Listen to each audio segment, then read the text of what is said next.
Gente, que bom poder estar aqui com vocês hoje, podermos, mais um dia do Senhor, anunciarmos, né, o senhorio de Cristo sobre toda a criação até que Ele venha. É muito interessante que nós cantamos hoje Tu que és o primeiro, seguido de Seu amor está ganhando forma, seguido de Quem é aquele, né?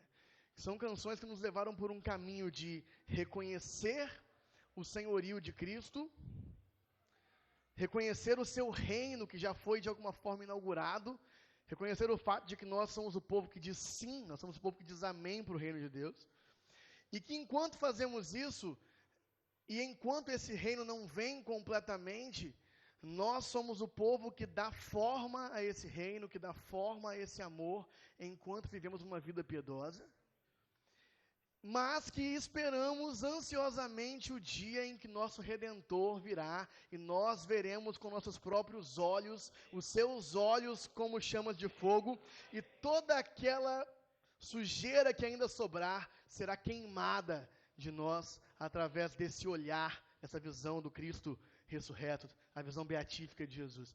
Olha que legal, né? Eu estava pensando assim, nossa, o David escolheu sobre o que eu vou falar hoje. Mas a verdade é que Paulo está nessas verdades à mente. Então, em qualquer carta de Paulo que você abrir, Paulo está sempre trabalhando com essas verdades à mente. O senhorio de Cristo, a nossa situação dentro do seu senhorio, dentro do seu governo sobre o mundo. Nesse momento esquisito, onde não parece que ele é Senhor, mas ele é Senhor. E o fato de que o dia do Senhor se aproxima. Paulo está sempre trabalhando com essas três verdades em todas as suas cartas. Então não é à toa que faz todo sentido com o que a gente vai falar aqui hoje. Mas em especial, nosso tema hoje é uma vida que brilha no escuro. Uma vida que brilha na escuridão. Eu tinha pensado em chamar o sermão de Brilhando como Estrelas, mas estava meio purpurina. Assim, né? Mas esse era o subtítulo que a NVI dá. Tá? Esse é o subtítulo que a NVI dá para o texto que a gente vai apresentar hoje. Porque Paulo fala sobre cristãos que brilham como estrelas em meio a uma geração perversa. Mas também é interessante a gente falar sobre uma vida que brilha na escuridão. Seguindo nessa série de sermões que fala a respeito de uma vida piedosa em Filipenses. Quem é que está acompanhando, gente? Quem é que está em dia? Amém? Então, Paulo escreve, vamos relembrar só algumas coisas no risco de algum de vocês talvez não estar em dia. Né? Paulo escreve da prisão, agradecendo aos filipenses pela ajuda financeira que eles tinham acabado de mandar para ele através de Epafrodito, e lidando com possíveis problemas da igreja em Filipos que foram relatados para ele. Agora, Paulo lida com um problema de uma forma interessante, né? Ao invés de ele chegar lá, igual ele fez no capítulo 4, e falar, olha, Evode, Síntica, cuidado com isso aqui, ele primeiro faz toda uma construção teológica a respeito de Cristo e de como Cristo em nós é que, na verdade, vai resolver todo e qualquer tipo de problema antes de fazer uma aplicação prática. E a gente está no meio disso. Então, Paulo está desde o capítulo 1 exortando os filipenses a viver uma vida como a de Cristo. Desde o capítulo 1, durante o capítulo 1 inteiro. E no capítulo 2, Paulo apresenta o ápice do que isso significa, dando o exemplo de Cristo na prática, através do hino cristológico ali, ancorando tudo que nós podemos pensar a respeito do que é ter uma vida piedosa, a respeito do que é ter uma vida como a de Cristo, a respeito do que é ter uma vida coerente do ponto de vista cristão, no exemplo de Cristo. E assim fechando, né, o último prego do nosso caixão, né, exigindo a nossa mortificação completa, né. Mas a gente vai continuar hoje o capítulo 2, versículo 12 em diante, mas a gente não quer fragmentar o texto, a gente precisa entender que Paulo está continuando a partir daquilo que ele falou, curiosamente, na semana passada aqui, através do pastor Felipe. Então, Paulo está continuando. Então, para a gente não fragmentar o texto, para que a gente possa começar hoje, no mesmo espírito que acaba o hino de Filipenses 2, 1 a 11, nós vamos ler o capítulo 2 inteiro, amém? Amém? Na NVI, vamos ficar de pé para ler a palavra de Deus. Eu vou estar lendo na NVI hoje. Os irmãos vão estar projetando. Né, como dizem os pastores mais engraçadinhos, né? Se você tem uma Bíblia, acompanhe nela. Se você não tem, que vergonha. Vamos lá. Se por estarmos em Cristo, nós temos alguma motivação, alguma exortação de amor, alguma comunhão no Espírito, alguma profunda afeição e compaixão, completem a minha alegria, tendo o mesmo modo de pensar, o mesmo amor, um só espírito e uma só atitude. Nada façam por ambição egoísta ou por vaidade, mas humildemente considerem os outros superiores a si mesmos. Cada um cuide não somente dos seus interesses, mas também dos interesses dos outros. Seja a atitude de vocês a mesma de Cristo Jesus, que, embora sendo Deus, não considerou não considerou que o ser igual a Deus era algo a que devia apegar-se, mas esvaziou-se a si mesmo, vindo a ser servo, tornando-se semelhante aos homens, e sendo encontrado em forma humana, humilhou-se a si mesmo, e foi obediente até a morte, morte de cruz, e por isso Deus o exaltou à mais alta posição, e lhe deu um nome que está acima de todo nome, para que ao nome de Jesus se dobre todo o joelho nos céus, na terra e debaixo da terra, e toda a língua confesse que Jesus Cristo é o Senhor, para a glória de Deus Pai. Assim, meus amados, assim, como sempre vocês obedeceram, não apenas na minha presença, porém muito mais agora na minha ausência, ponham em ação a salvação de vocês com temor e tremor, pois é Deus quem efetua em vocês tanto querer quanto realizar, de acordo com a boa vontade dEle. Façam tudo sem queixas nem discussões, para que venham a tornar-se puros e irrepreensíveis, filhos de Deus inculpáveis, no meio de uma geração corrompida e depravada, na qual vocês brilham como estrelas no universo, retendo firmemente a palavra da vida. Assim, no dia de Cristo, eu me orgulharei de não ter corrido nem me esforçado inutilmente. Contudo, mesmo que eu esteja sendo derramado como oferta de bebida sobre o serviço que provém da fé de vocês, o sacrifício que oferecem a Deus, estou alegre e me regozijo com todos vocês. Estejam vocês também alegres e regozijem-se comigo. Espero no Senhor Jesus enviar-lhes Timóteo brevemente, para que eu também me sinta animado quando receber notícias de vocês. Não tenho ninguém que, como ele, tenha interesse sincero pelo bem-estar de vocês, pois todos buscam os seus próprios interesses e não os de Cristo Jesus. Mas vocês sabem que Timóteo foi aprovado, porque serviu comigo no trabalho do Evangelho como um filho ao lado de seu pai. Portanto, é ele quem espera enviar, tão logo me certifique da minha situação, confiando no Senhor que em breve também poderei ir. Contudo, penso que será necessário enviar-lhes de volta Epafrodito, meu irmão, cooperador e companheiro de lutas, mensageiro que vocês enviaram para atender às minhas necessidades, pois ele tem saudade de todos vocês e está angustiado, porque ficaram sabendo que ele esteve doente. De fato, ficou doente e quase morreu. Mas Deus teve misericórdia dele, e não somente dele, mas também de mim, para que eu não tivesse tristeza sobre tristeza. Por isso, logo o enviarei, para que quando virem novamente, fiquem alegres e eu tenha menos tristeza. E peço que vocês o recebam no Senhor com grande alegria e honrem homens como este, porque ele quase morreu por amor à causa de Cristo, arriscando a vida para suprir a ajuda que vocês não podiam me dar. Vamos orar. Pai Santo, muito obrigado. Muito obrigado pela tua palavra, Pai. Muito obrigado pelo aquilo que o Senhor inspirou o apóstolo Paulo a escrever para a igreja de Filipos. Nos conceda agora, nessa manhã, espírito de sabedoria e revelação, para que nós possamos, a partir dessa palavra, enxergar o verbo vivo, enxergar o Cristo vivo que está por trás dela, e que fazia com que Paulo se movesse e falasse as coisas que ele está falando. Nos conceda, através da sua graça, compreender aquilo que Paulo queria aplicar ao contexto dos filipenses. E nos conceda também, miraculosamente, que possamos entender essa aplicação para o nosso contexto. Em nome de Jesus. Amém. Podemos nos assentar, meus irmãos?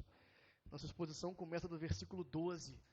Mas a gente não podia começar essa exposição como se a gente estivesse iniciando um novo tema, porque Paulo tinha acabado de encerrar um hino de louvor. Ele estava dizendo que toda língua confesse que o Senhor é Rei, que toda língua vai confessar, todo joelho vai se dobrar, e encerrando isso, travando tudo no exemplo de Cristo, Paulo termina um hino onde ele fala que o Messias, Cristo, é o Deus de Israel, E porque Ele é o Deus de Israel, Ele fez o que fez, e Ele nos mostrou um exemplo de santidade, um exemplo de padrão, de forma de vida completamente diferente do exemplo que nós tínhamos em Adão. Ele menciona a exaltação de Cristo. O Pai deu a Ele um nome que é sobre o todo nome. O Pai deu a Ele um nome que está acima de todas as coisas, para que todas as pessoas confessem que Ele é Senhor, e ele termina explodindo em louvor ao Rei Jesus. Então a afirmação que segue o versículo 11, ela é a partir da onde a gente veio, porque ele começa com assim, meus amados. Assim. E o que ele tem para apresentar após essa explosão de louvor é uma ordem. Assim, meus amados, como vocês sempre obedeceram. Lembrem-se, ele estava falando sobre joelhos que se dobrariam mesmo que a força a Jesus. Lábios que confessariam que Jesus é o Senhor, ao fim dos tempos, mesmo que a força. E o que ele tem para compartilhar é uma ordem. Assim, meus amados, como vocês sempre obedeceram, não apenas na minha presença, porém muito mais agora na minha ausência, ponham em ação a salvação de vocês, com temor e tremor. Temor e tremor a esse que é o Senhor sobre todos. Então, ele tem uma ordem agora, para ser obedecida com temor e tremor. E a ordem, obedeçam. Assim como vocês obedeceram na minha presença. Agora não mais somente na minha presença. Obedeçam. E obedecer o que, gente? Aquilo que a gente falou aqui domingo passado. Só coisa fácil. Né? Só coisa fácil de fazer. Né? Viver em unidade. Com um objetivo único e mútuo e não com vários objetivos distintos. Ter o mesmo modo de pensar. Ter os outros como superiores a si mesmo, cuidar dos interesses dos outros, não se achar grande demais, que não possa tomar forma de servo, de escravo e se humilhar. Só orientações fáceis de ser acatadas, né? Que foram, graças a Deus, muito graciosamente expostas pelo pastor Felipe na semana passada, e Paulo está dando seguimento. Obedeçam. É assim que vocês vão pôr em ação a salvação de vocês. Esse é o desafio de vocês. O desafio de vocês é mesmo na minha ausência. Mesmo na minha ausência, desenvolver a salvação. Completar a salvação. Algumas traduções trazem obrar a salvação. As traduções mais antigas é obrar a salvação. Algumas traduções vão trazer desenvolvam sua salvação. Outras traduções vão trazer ponham em ação, foi a tradução da NVI aqui, a sua salvação. E algumas traduções, no Brasil é menos comum, acho que só está na NTLH, mas nos Estados Unidos tem algumas traduções que estão com esse foco, trazem o completem a sua salvação. Eu gosto desse completem. Eu gosto desse completem porque esse completem se comunica com o começo do capítulo 2, onde Paulo fala, completem a minha alegria tendo o mesmo modo de pensar. Paulo ainda está na mesma exortação. Esse ponto aqui é um ponto paralelo ao ponto do começo do capítulo. Completem a salvação de vocês, completem a minha alegria. Ele também é um ponto paralelo àquele trechozinho tão famoso do começo de Filipenses. Aquele que em vós começou a boa obra irá completá-la. Paulo está falando sobre isso. A completa obra de Cristo em nós. A completude da vida de Cristo tomando forma em nós. Então, gente, atenção, isso aqui é muito importante para a gente não incorrer num erro conceitual gravíssimo. Paulo não está falando sobre algo que você precisa fazer para terminar de ser salvo. Você é meio salvo, então agora Paulo vai te dar algo para fazer para terminar de ser salvo. Não, não é sobre isso. Paulo está falando sobre algo que só é possível para quem compartilha da vida do Rei Jesus. Todo o texto é escrito para santos, para pessoas que já compartilham junto com Paulo da nova vida que flui do Rei Jesus. Então, Paulo está falando de algo que só é possível para salvos. Que é essa visão de uma salvação completa, uma salvação que não inclui somente o ser livrado do fogo que consumirá aqueles que estão sob a ira de Deus, mas que inclui mais do que isso, uma transformação passo a passo até que a glória de Deus seja vista em nós, até que Cristo seja formado nos filipenses. O sentido principal que Paulo está buscando é o sentido de vocês, a mesa de Cristo Jesus, é que a vida de Cristo, a vida que antes era só dele, está nos tomando de dentro para fora por completo. É meio místico isso. A gente tem que fazer um esforço para entender. A vida de Cristo, que começou a habitar dentro de nós. Nessa temática a gente vai chamar de Espírito Santo, de processo de santificação. Mas eu não quero apelar para esses termos, eu quero que a gente veja o que Paulo está falando sobre a vida de Cristo tomando cada vez mais espaço dentro de nós, até que nós sejamos por completo de Cristo. A vida de Cristo está aparecendo em nós, o amor está ganhando forma em nós, como cantamos mais cedo. A salvação, então, está chegando na sua completude, porque ela está alcançando o seu objetivo. Não é que quem não fizer isso não estará salvo, porque nós sabemos que essa completude ela só acontece no dia que virmos os seus olhos como chamas de fogo. Ela só acontece no dia que nos encontrarmos com Ele. Mas nós vamos caminhando em direção a ela antes desse dia. Nós vamos nos aproximando cada vez mais dela, para que nesse dia isso apenas termine de se completar. Isso nos livra, meus irmãos, de uma visão míope de salvação. Uma noção de salvação que visa apenas nos livrar do sofrimento futuro, ou pior, num erro conceitual grave, nos livrar do sofrimento presente. Está muito claro que Paulo não estava prometendo para os filipenses uma ideia de salvação que os livraria do sofrimento presente. Paulo estava falando com os filipenses a respeito de uma salvação que culminaria em mais sofrimento presente ainda. E aí, mas que vai nos livrar, que vai livrar os filipenses da vida antiga que eles possuíam sem Cristo e formar cada vez mais Cristo nele. Deus está mais interessado em formar Cristo em nós do que em somente nos livrar da condenação. Salvação é sobre isso. E é por isso que nós podemos falar numa salvação que, embora já existente e que seja obra de Deus do começo ao fim, se desenvolve. Ela é posta em ação. Ela se completa. E os filipenses são ordenados a fazer isso. Ponham em ação a salvação de vocês. Desenvolvam. E como? Através da obediência ao Senhor e ao exemplo de Cristo. E mesmo na ausência de Paulo, pelo contrário, Paulo se preocupa com sua ausência. Porque Paulo, em toda a carta, ele está falando, eu não sei se eu vou ficar aqui na prisão. Eu não sei se eu vou conseguir voltar a ver vocês. Então ele está preocupado. Aos que acham que ele está na prisão em Roma, provavelmente, talvez, de fato, não os tenha visitado novamente. Então Paulo está preocupado que na ausência dele, eles continuem a obedecer ao Senhor. E eles devem fazer isso, mesmo na ausência dele. Pelo contrário, eles devem fazer isso ainda mais na ausência dele, porque na verdade não depende de Paulo. Versículo 13 vai nos informar que não depende sequer deles mesmos, e aí entra o grande paradoxo da coisa. Não depende sequer deles mesmos. Fique com a sua Bíblia aberta, versículo 13. Pois é Deus quem efetua em vocês, tanto querer quanto realizar, de acordo com a boa vontade dele. Porque a verdade é que a vida que eles estão sendo chamados a viver,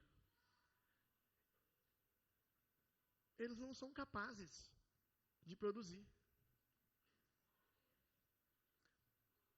É a vida de Cristo fluindo através deles. Então é Deus quem está produzindo, tanto querer quanto efetuar. E esse é o seu propósito. Essa é a sua boa vontade, revelada em vários momentos da carta, que a vida de Cristo emane do povo de Cristo. Que a vida de Cristo flua, brilhe a partir do povo de Cristo. E, portanto, o resultado disso é o versículo 14 e o 15. Façam tudo sem queixas nem discussões, para que venham a tornar-se puros e irrepreensíveis, filhos de Deus inculpáveis, no meio de uma geração corrompida e depravada, na qual vocês brilham como estrelas no universo, retendo firmemente a palavra da vida.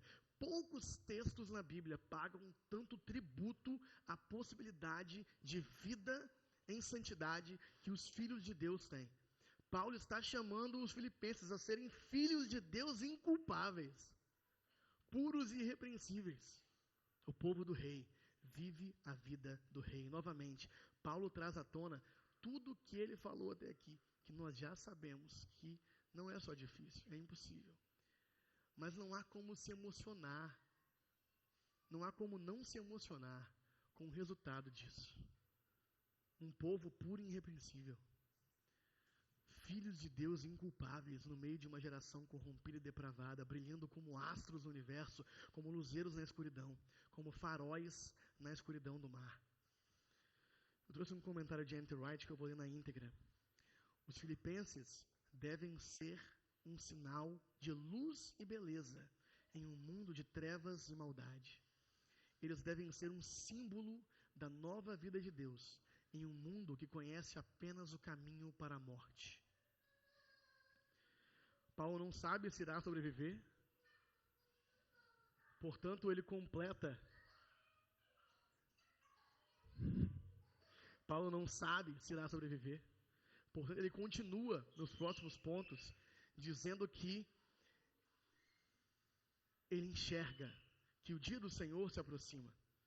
E que talvez ele esteja então sendo entregue com uma oferta de bebida, uma oferta de libação, em algumas traduções, que era aquela oferta que jogava-se no final, né? Normalmente vinho, e subia então um aroma agradável, quando toda a carne já terminou de ser consumida.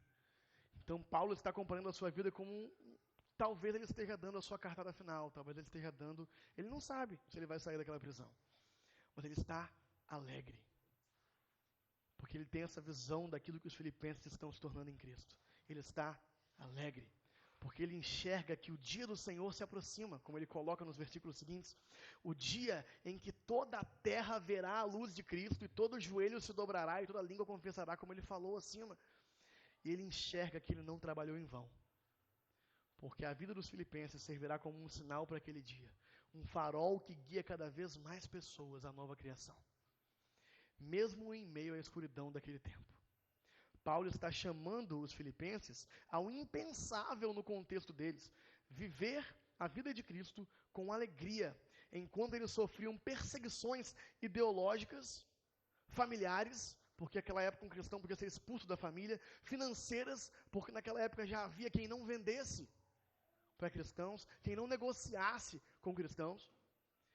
Os filipenses, em se tornar o povo do rei, estavam expostos a muito mais problemas do que soluções.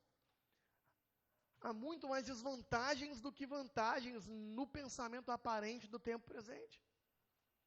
Mas nada disso importa para Paulo. Importa que enquanto essas coisas acontecem, a vida de Cristo pode ser vista neles. E não há nada, não há perseguição que possa impedir que a vida de Cristo seja vista nos filipenses, através da humildade. Pelo contrário, perseguição até ajuda. Perseguição até ajuda nesse processo. De mostrar humildade, disposição de se humilhar, disposição de servir, amor mútuo. E nós somos chamados a mesma coisa, mas em nossos contextos. Viver uma vida, mesmo no nosso contexto atual, que é um pouco diferente dos filipenses. Uma vida que evidencia a primeira vinda de Cristo. O Rodrigo Bibo, do podcast Bibotalk, tem uma frase muito interessante, que eu estou parafraseando, que eu não fui atrás da frase exata, ok?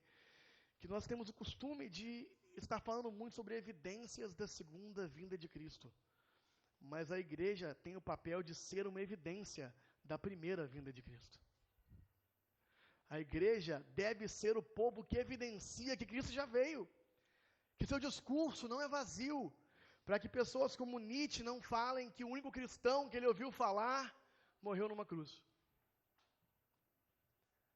Para que o discurso não seja esvaziado pela ausência de pessoas que o vivem.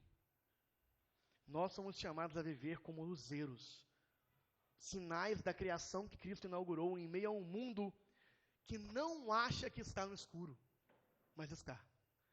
Em meio a um mundo que permanece sob a mesma escuridão da época dos filipenses, mas disfarça. Porque na época dos filipenses, meus irmãos, era óbvio a escuridão. Pelo menos para a maior parte da população.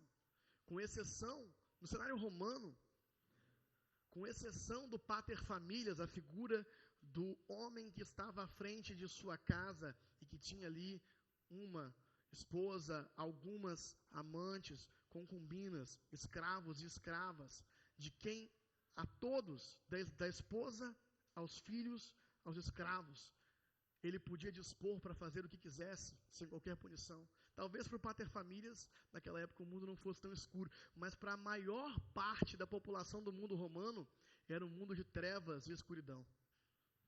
Era um mundo óbvio de trevas e escuridão. Era um mundo óbvio de maldade, que precisava urgentemente de uma luz. No nosso contexto, nós temos um desafio um pouco diferente. Porque a estratégia do inimigo no nosso contexto é nos fazer pensar que o mundo não está mais na escuridão que estava. O nosso mundo é um mundo que não acha mais que está no escuro.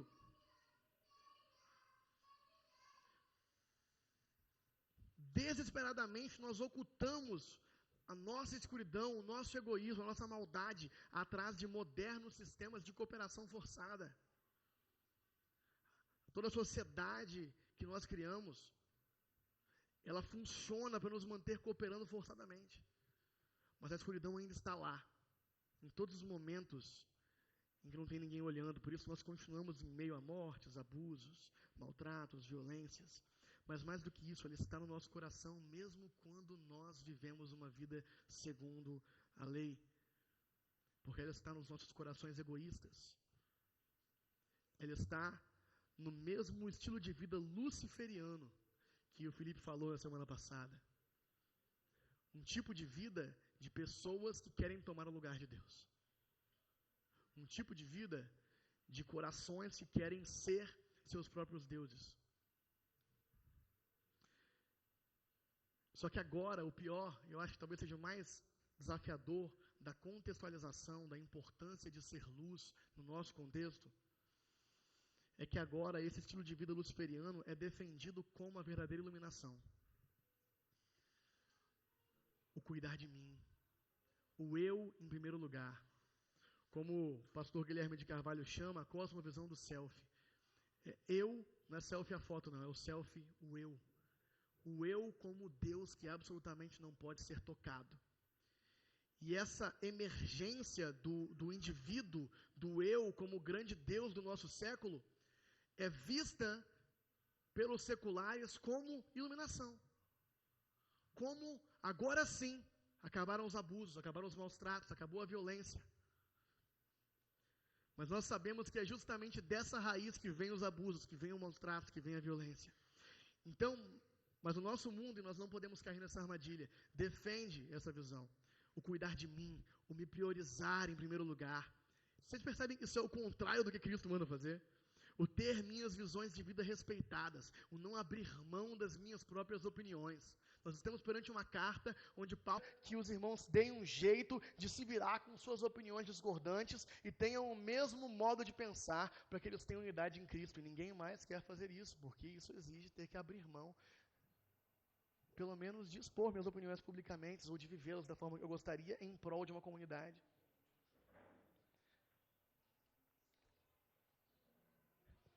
Paulo nos orienta a ter uma vida como a de Cristo que não se importa em esvaziar a sua forma e se humilhar. E nós hoje exaltamos, a nossa sociedade exalta a postura de eu não vou me humilhar. Eu vou mostrar quem eu sou. Eu vou mostrar e vou exigir e vou fazer questão que todos me respeitem. Meus amados, tem algum nível de verdade nisso. O problema é que esse discurso potencializa o egoísmo no nosso coração. E não nos permite uma visão equilibrada do eu, onde o eu está no mesmo nível que o próximo, como Jesus nos ensina. A diferença é que hoje em dia aquilo que antes era privilégio do paterfamílias, dos pretores, dos césares, agora é tomado como direito adquirido de todos. Eu quero ter a minha vida do meu jeito. Eu quero viver do jeito que eu quiser e ninguém pode mexer com a minha autenticidade. Mas por trás de toda a cooperação forçada, que até resolve, pelo menos em parte, o problema da violência, reduziu a níveis incríveis. O mundo nunca foi tão pouco violento, já foi muito pior. Mas por trás disso, nós estamos mais separados do que nunca, mais egoístas do que nunca, mais autocentrados do que nunca. E o nosso desafio é não comprar a narrativa de que a escuridão dos tempos que Paulo falava não está pior. É não acreditar que a exaltação do self foi a iluminação da humanidade. É relembrar que a verdadeira luz que nós recebemos veio na exaltação de Cristo. E essa exaltação ocorreu numa cruz, onde ele não se importou de derramar todo o seu sangue por pessoas que não mereciam. Relembrar que todo mal que nós podemos ver não é um acidente, ainda vem dos nossos corações egoístas. E é no meio dessa sociedade que nós temos hoje que Paulo nos chama a viver uma vida piedosa. Uma vida comunitária, isso faz parte dos filipenses o tempo todo. E viver em comunidade é ser resistência, porque comunidade exige constante submissão mútua. Comunidade exige constante compromisso com a comunidade que é maior do que o meu compromisso com meus próprios ideais. E é justamente por isso tão difícil nós enxergarmos comunidade. É justamente por isso que até a igreja, as instituições religiosas, aqui eu me refiro à igreja não como a Santa Igreja de Cristo, mas as instituições religiosas que assim se apresentam, estão cada vez mais fragmentadas, cada vez mais divididas em torno de opiniões, cada vez mais os seus líderes conseguem permanecer juntos, apesar de discordâncias que muitas vezes poderiam ser ignoradas. Comunidade, não só dos líderes, mas de cada um de nós aqui, exige o tempo todo que eu abra mão de alguma coisa, em prol do bem maior que é a própria comunidade. Ter os outros como superiores e seus interesses constantemente em minha mente, né? Levar isso em consideração não só de vez em quando, mas em como eu organizo meu tempo e meu dinheiro, porque às vezes a gente pode pensar assim, eu estou seguindo o conselho de Paulo, eu separo do meu tempo para ajudar alguém, eu me preocupo com os interesses dos outros, de vez em quando eu separo do meu dinheiro para ajudar alguém, de vez em quando eu dou uma esmola, de vez em quando eu faço uma doação para um projeto de caridade. Mas Paulo está falando a respeito disso como forma de vida. E a grande questão, e essa questão, ela me envergonha também, é como eu organizo meu tempo e meu dinheiro? Se eu apresentar perante Deus a forma que eu organizo meu tempo e meu dinheiro, isso vai revelar que eu continuo com os meus interesses em primeiro lugar? Ou vai revelar que de fato eu comecei a andar no exemplo de Cristo e ter os outros como superiores a mim, seus interesses em minha mente? Ter a disposição de Cristo de se rebaixar aos lugares mais baixos para buscar nossos irmãos. Construir famílias para a glória de Deus, porque famílias são o projeto mais altruísta e destruidor do egoísmo que um cristão pode fazer. Porque ao longo de gerações, sempre foi a normalidade da humanidade construir famílias. Mas porque agora, mais do que nunca, cada vez mais pessoas estão abraçando uma vida de solteirice voluntária, cuidado para não interpretar mal o que eu estou falando, e de solidão voluntária. E eu respondo para focar nos seus próprios projetos. Para focar nos seus próprios projetos. Para focar em realizar aquilo que pensaram realizar. E a família te força a tirar o foco de si e concentrar ali de 10 a 20 anos da sua vida, talvez até mais, se você tiver mais filhos. De 10 a 30 anos da sua vida, viver com o objetivo principal de formar pessoas que não são você e deixá-las maiores que você. É um estilo de vida, gente, que é um estilo de vida de resistência. Ninguém mais quer isso. Estar mais engajado na comunidade do que nas construções dos nossos projetos pessoais. Se nós tivermos nosso tempo analisado, o que nós estamos construindo? Redes sociais perfeitas, com as melhores fotos, tiradas os melhores momentos, currículos perfeitos, perfis no LinkedIn perfeitos, para que nós alcancemos a carreira dos sonhos. Uma vida de classe média, num bairro bom, num bairro seguro, com um carro de classe média, com filhos que vão à escola média. No que nós estamos de fato engajados? Agora, uma vida onde eu estou mais engajado na comunidade do que nos meus projetos pessoais. Todos esses exemplos que eu dei foram para que nós possamos tornar claro na nossa mente que tipo de vida é esse que brilha na escuridão. Que tipo de vida é esse que faz com que pessoas acreditem em Jesus? Não que elas acreditem na existência de um Jesus histórico, porque isso até a academia no geral acredita. Não que elas acreditem num Jesus que fala para ninguém julgar ninguém, porque isso todo mundo acredita. Mas que elas acreditem no Jesus que toma uma cruz e manda que o seu povo seja o povo que toma uma cruz também. E não que esse é um discurso vazio. Esse é o tipo de vida que brilha em meio à escuridão, que mostra beleza em meio à maldade, que aponta a nova vida de Deus em meio a um mundo que apenas caminha para a morte. Que como um farol mostra para navegantes dos mares escuros que vivemos que há esperança. Que a luz que eles veem em nós se multiplicará até o dia do Senhor e até que esse dia raie com justiça e juízo sobre toda a terra. É esse tipo de vida que Paulo nos chama a viver. Agora como viver assim? Agora como? Como viver assim? Porque já foi posto aqui que a tarefa é impossível. Na nossa natureza, nós seguimos nosso pai Adão. E fazemos o contrário do que Cristo fez. Nós não somos aqueles que, sendo Deus, não veem isso como vantagem, não se agarram a isso e estão dispostos a se esvaziar. Não. Muito pelo contrário. Nós somos aqueles que, tendo feito humanos, menores do que Deus, usurpamos essa posição e queremos usurpá-la o tempo todo. Essa é a nossa realidade. E a qualquer custo nós queremos nos tornar deuses. Controladores dos nossos fatos. Controladores dos nossos eventos futuros. Decisores do bem e do mal. Apesar da impossibilidade da tarefa, e a gente volta para o texto agora mais um pouco, apesar da impossibilidade da tarefa, Paulo não parece estar preocupado. Pelo contrário, ele está alegre. Ele está confiante. Ele está confiante que no dia do Senhor, ele se orgulhará dos filipenses. E ele está chamando que os filipenses celebrem, que eles se alegrem. Porque a chave para entender isso, gente, é que apesar da tarefa ser impossível, Paulo não está vendo isso como um talvez. Talvez eles ouçam o que eu estou falando. Talvez eles consigam. Não. Paulo está vendo isso através das lentes do Evangelho. E o Evangelho é uma boa notícia. Não é um bom conselho. O Evangelho é a boa notícia de que Cristo já tem essa vida. Paulo não está nos dando conselhos sobre como imitar Jesus. Embora, às vezes pareça, que a gente possa fazer essa leitura. Mas Paulo sabe que é mais do que isso. Paulo está falando com o povo do Rei Jesus. E o povo do Rei Jesus já tem dentro deles a vida do Rei Jesus. Por isso, Paulo começa a carta já confiante no...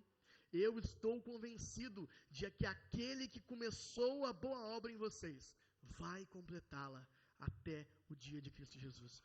E mesmo após o capítulo 2, onde ele elenca um exemplo impossível de seguir, ele completa dizendo: ponham em ação a salvação de vocês com temor e tremor, pois é Deus quem efetua em vocês, tanto querer quanto realizar, de acordo com a boa vontade dele.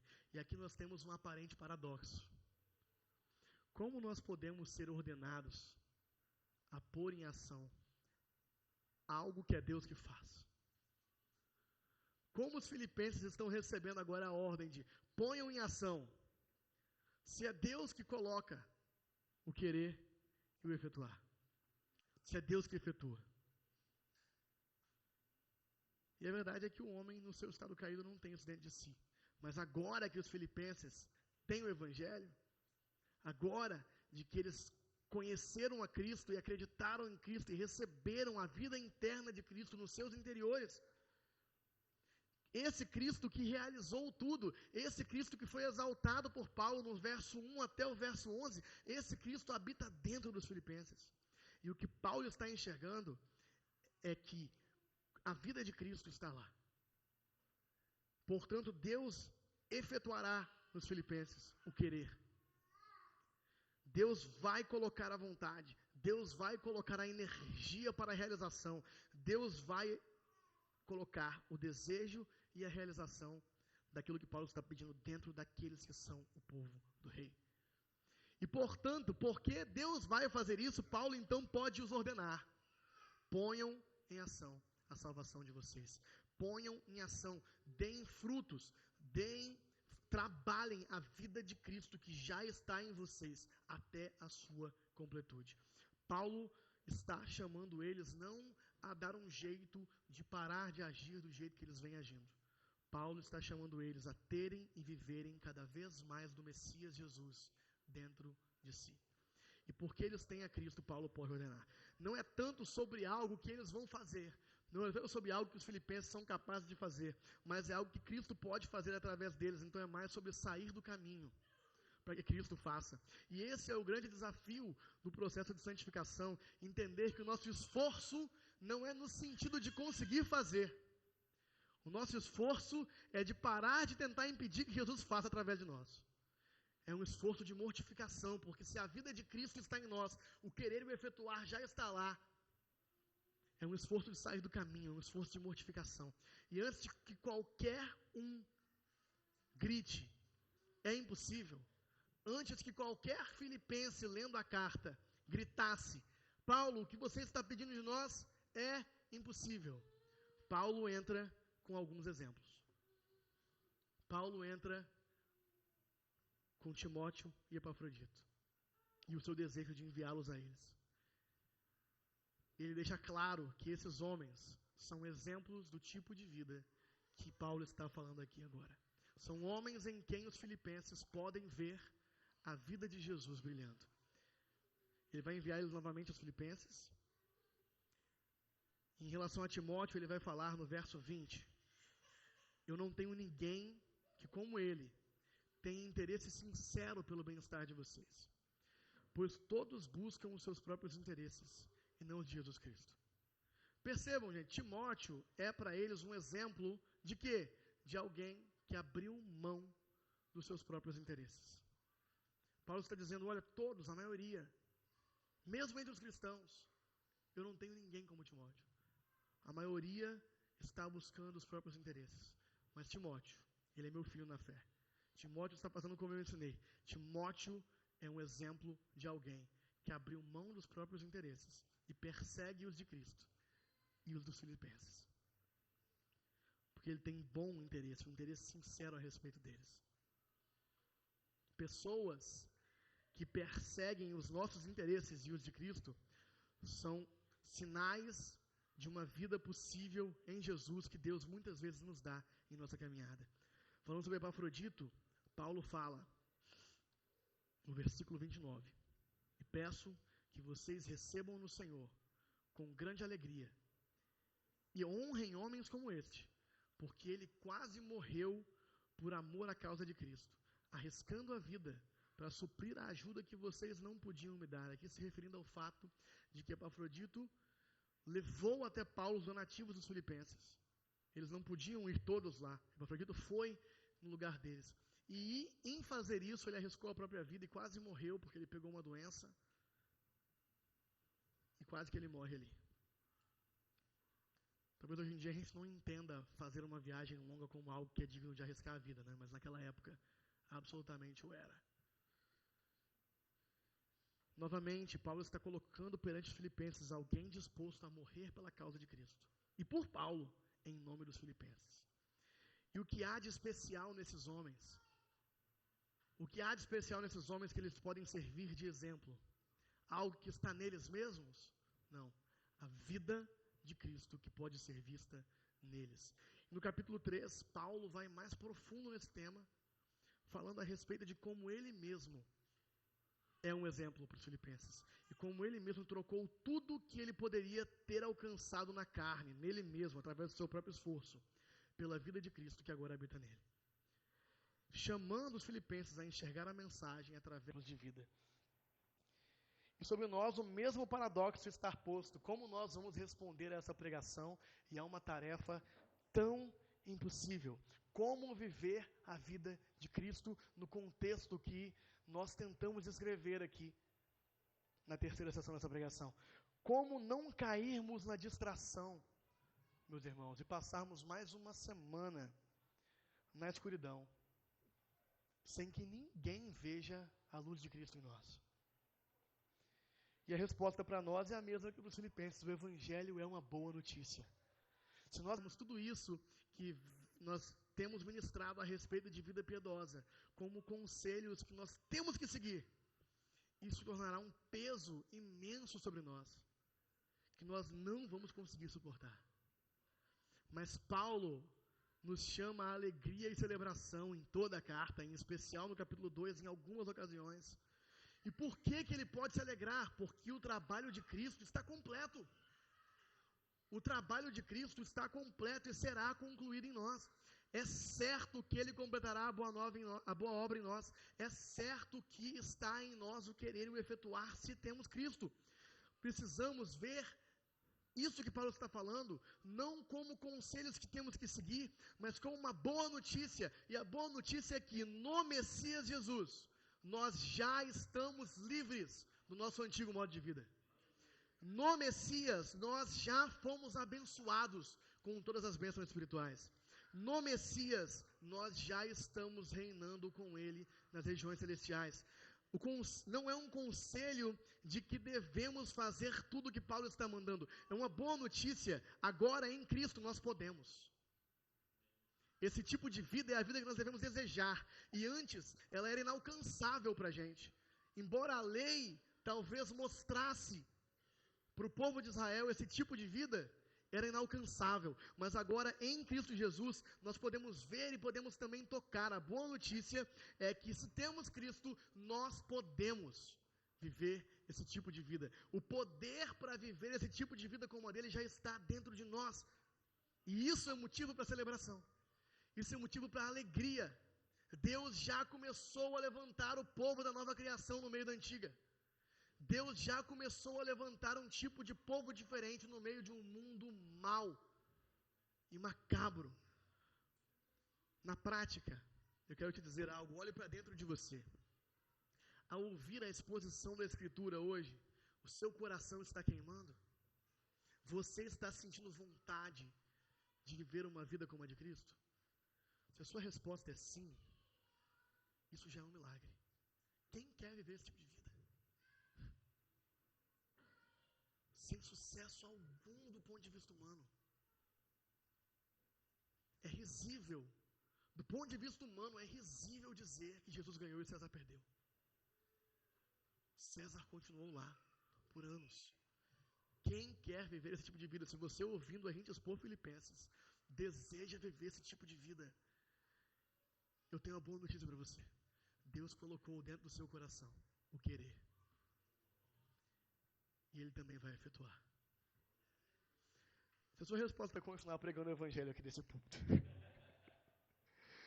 Agora o seu papel é sair da frente. Sair da frente, é se mortificar, e até nisso é o Espírito que está te ajudando a fazer.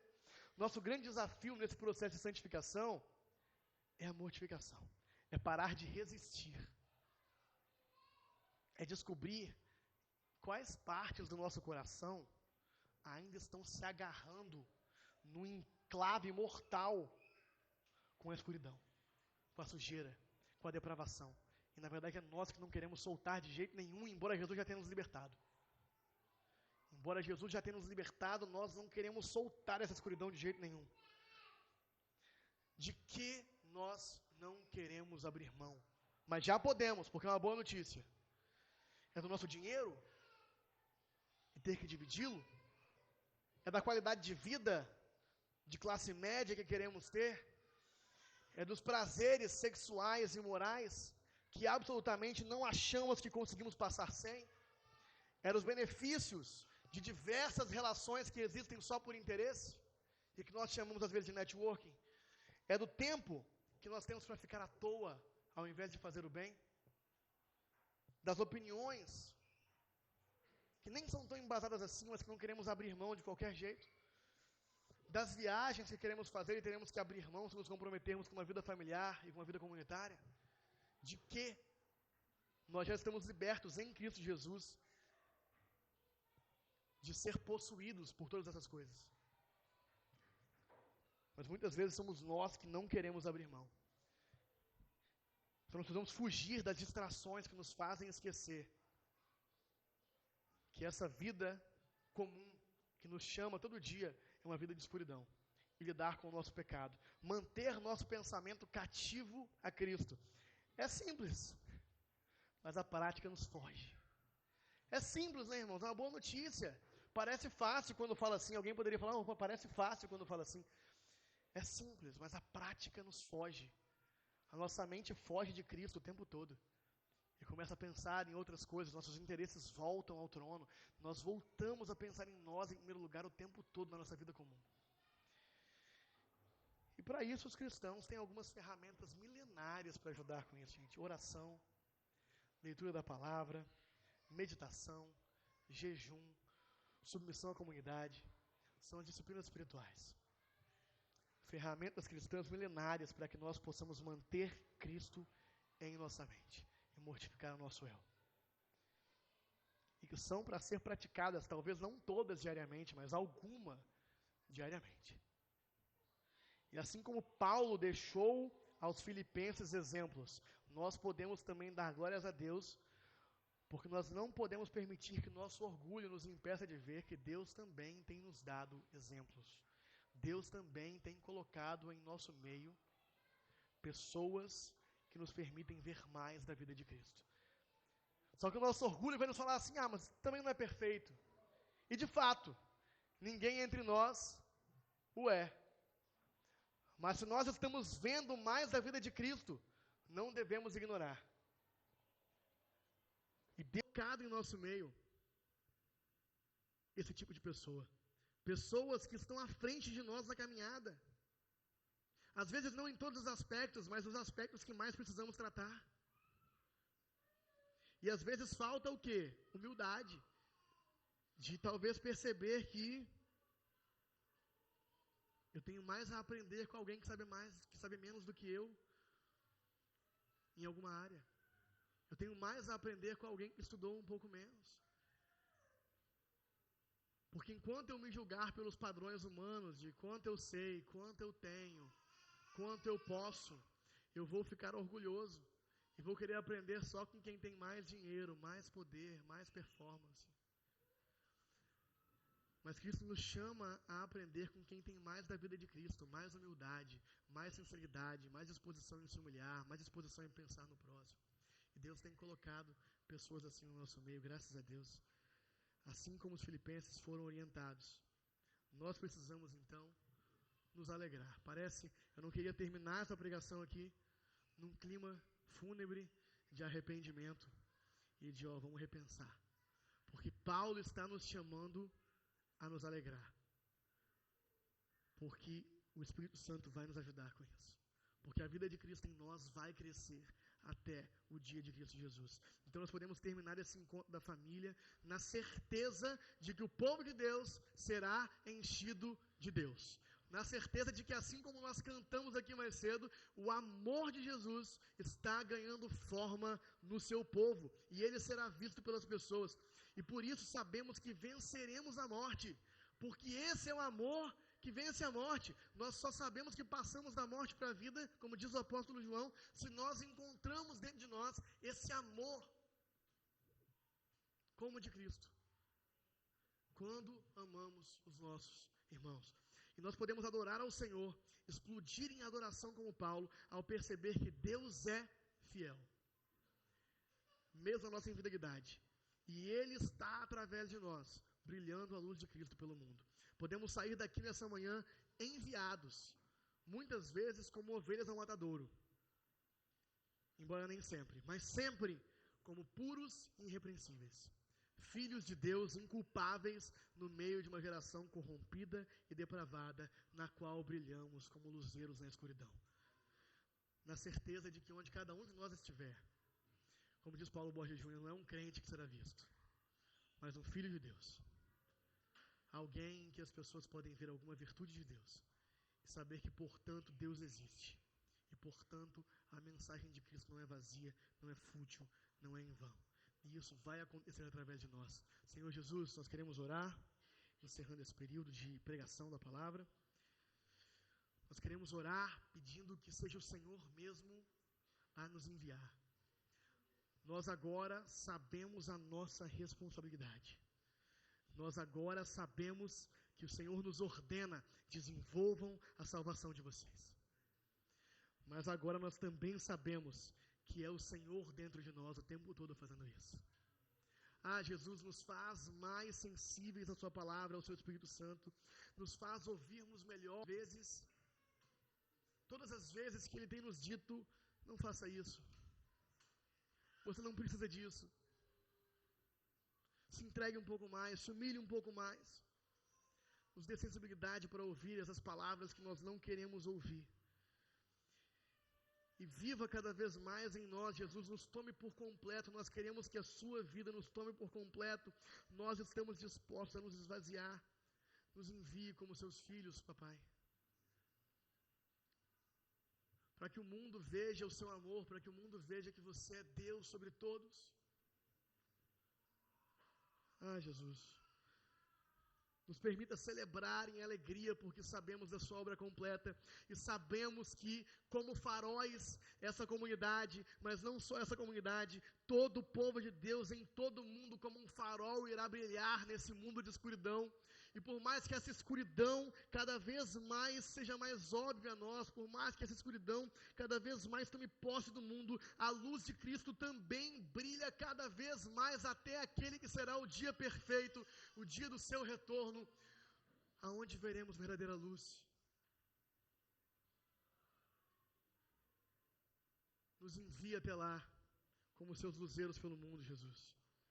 Em nome de Jesus. Amém.